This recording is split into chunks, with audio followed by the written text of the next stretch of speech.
izin. Ya, sebelumnya saya Maci Ahmad, selaku kuasa hukum dari Henry Kurniadi alias yang biasa kita kenal Bang John.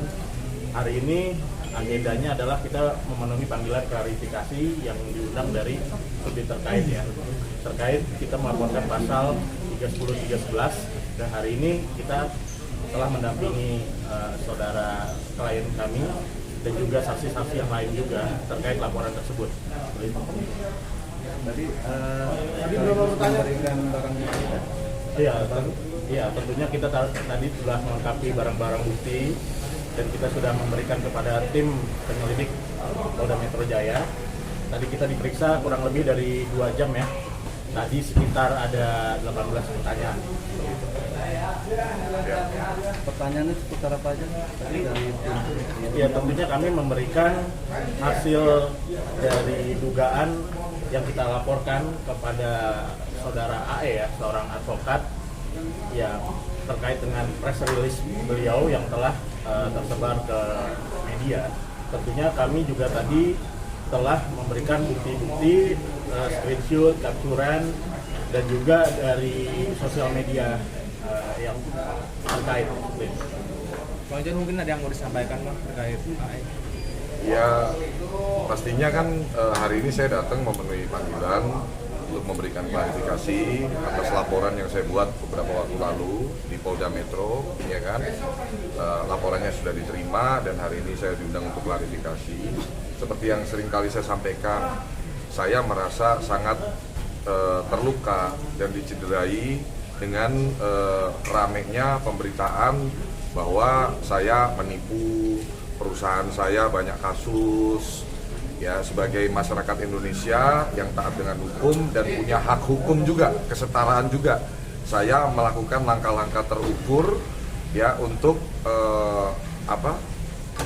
ada institusi yang berwenang untuk memutuskan siapa yang salah, siapa yang benar gitu. Karena dari press release yang disampaikan itu kan sama sekali tidak ada dasarnya, saya bilang gitu loh. Bahkan semua tidak ada kalimat diduga gitu kan. Belum ada gugatan, dia bilang sudah gugat. Ternyata kan kita tahu sendiri gugatannya baru tanggal 21 gitu loh. Tapi waktu dia press release dia bilang katanya sudah gugat. Ini kan masyarakat yang bisa menilai sendiri. Saya nggak mau koar-koar, saya nggak mau ini. Tapi masyarakat bisa menilai sendiri tujuannya apa. Yang saya sangat fatal banget dan sangat melukai saya, keluarga saya. Ya, keluarga besar saya semua merasa terhina, semua merasa terluka, karyawan saya semua. Seorang saya ditutup mata saya pakai pita hitam, udah kayak teroris, udah kayak maling ayam gitu ya. Terus ada tendensi yang diduga ingin arahnya ke mencemarkan nama baik perusahaan saya, boikot perusahaan saya.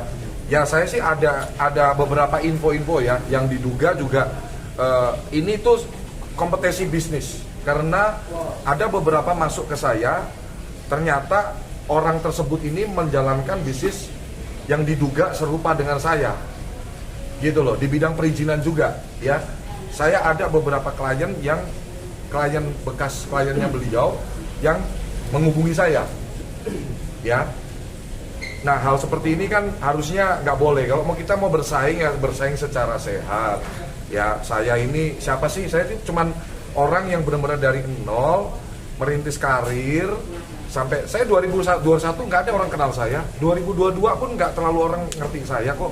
Saya baru orang banyak tahu kan juga belum lama ini. Nah, ini berkat konsistensi ketekunan saya dalam mengelola bisnis sampai perusahaan saya berkembang luas. Sampai bahkan hari ini tadi saya udah terjadi kesepakatan untuk bikin usaha ke-8 dengan Dr. Richard Lee ya, di produk minuman kesehatan pria Gatot Koco ya. Saya tadi sebelum kesini saya meeting dulu dengan Dr. Richard Lee di daerah Senopati, terjadi dealing kami. Saya itu cuman orang yang kepingin berdampak untuk masyarakat luas, buka lapangan kerja, buka lapangan usaha seluas-luasnya di negara ini. Ya, tolong jangan usik saya gitu loh. Saya nggak mau bermusuhan sama siapapun. Tegas itu saya sampaikan. Saya lebih senang silaturahmi, nyari pertemanan. Yuk kita kolaborasi yuk, buka lapangan kerja. Yuk kita kolaborasi yuk, buka lapangan usaha seluas-luasnya untuk bangsa ini. Kurang jelas apa sih saya sampaikan? Saya nggak ada bisnis money laundry. PPATK silahkan cek rekening saya, KPK silahkan cek. Kalau Anda ragu-ragu, laporkan. Jangan memfitnah, menggiring opini. Saya di belakang saya ada ratusan karyawan, ya, ada keluarga besar saya, ada anak saya, ada istri saya. Tolonglah kita sama-sama jadi manusia yang lebih baik lagi, saling menjaga perasaan orang masing-masing. Jangan cari musuh terus gitu.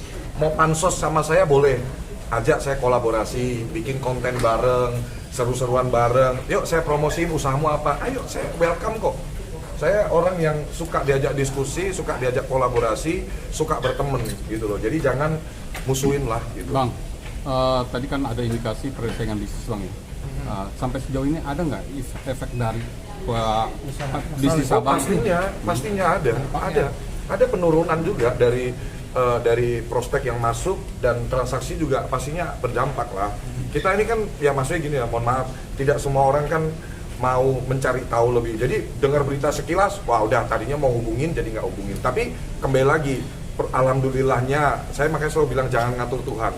Yang penting saya perbanyak aktivitas. Saya di masa kayak gini, bukannya saya down. Kalau saya down, depresi, karyawan saya bagaimana? Karena saya ini motor penggerak semua bisnis saya. Teman-teman harus tahu, saya bukannya mau flexing, mau apa enggak. Karena aktivitas saya di media sosial itulah yang mendatangkan prospek untuk perusahaan saya, untuk semua bisnis saya. So, saya nggak boleh, saya ini orang yang harus tangguh dan tetap harus tangguh untuk menjaga kelangsungan bisnis. Ya, alhamdulillahnya perusahaan saya ini kan udah punya base customer-nya udah besar, udah seluruh Indonesia udah viral. Jadi ada dampaknya tapi nggak terlalu signifikan. Ada dampaknya tapi masih bisa kita inilah. Cuman untuk lebih lanjutnya ya pasti langkah-langkah apa yang apakah nanti akan ajukan gugatan secara perdata atau apa ya, ini nanti urusannya ranahnya ke lawyer saya. Tapi artinya sejauh ini tutup ini Bang, untuk perdamaian tutup Bang. Saya udah bilang berkali-kali, demi Allah, demi Rasulullah tidak ada kata damai. Saya udah bilang berkali-kali, ya, sampai tadi pun ditanya apa segala macam, saya tidak akan saya mau berdamai. Ini urusan harga diri. Nyawa saya pertaruhkan. Ini urusan harga diri Bang. Saya nggak ada track record, keluarga saya nggak ada track record penipu. Saya pun tidak ada pernah satu pun kasus hukum, laporan polisi ke saya nggak ada sama sekali. Kok saya dibilang banyak kasus? Ini tendensinya apa sih, nggak ngerti saya, tujuannya apa gitu. Dia seolah-olah pemutus, udah kayak hakim, udah kayak tidak ada putusan pengadilan, dia berani menyampaikan, mengingat banyaknya masalah hukum yang menghinggapi high five dan pengurusnya. Ini hal yang konyol banget untuk dilakukan seorang advokat gitu loh. Ya, kalau dibilang saya tahu dalam advokat ada namanya hak imunitas. Ketika saya bukan orang hukum, tapi saya suka belajar, saya suka tanya, ya. Ketika advokat itu membela kepentingan klien dengan menjaga itikat baik, ini itikat baiknya mana? Main tuduh-tuduh orang, main hina-hina orang di media loh. Belum ada somasi dulu, belum ada surat klarifikasi dulu. Kita ada hak tanya, ada hak jawab juga. Ditanya dulu, datengin kantor saya, main press release. Secara logika aja kan masyarakat Indonesia kan pinter-pinter bisa paham arahnya mau kemana ini orang.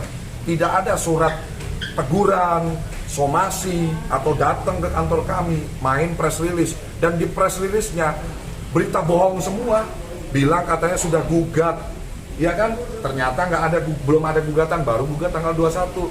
Teman-teman kan bisa menilai sendiri maksud dan tujuannya untuk kemana ini orang. Jadi kembali lagi, saya tidak suka dan tidak akan pernah mau nyari musuh. Tapi untuk kali ini saya jadikan ini pengecualian. Ya, saya jadikan seumur hidup saya nggak pernah mau bermusuhan sama siapapun. Tapi untuk khusus oknum AE ini, Anda saya jadikan pengecualian dalam hidup saya. Satu-satunya orang saya jadikan pengecualian. Karena nggak pernah ada orang berani tuduh saya, hina saya sebagai penipu. Saya bukan penipu. Perlu ditambahkan di sini juga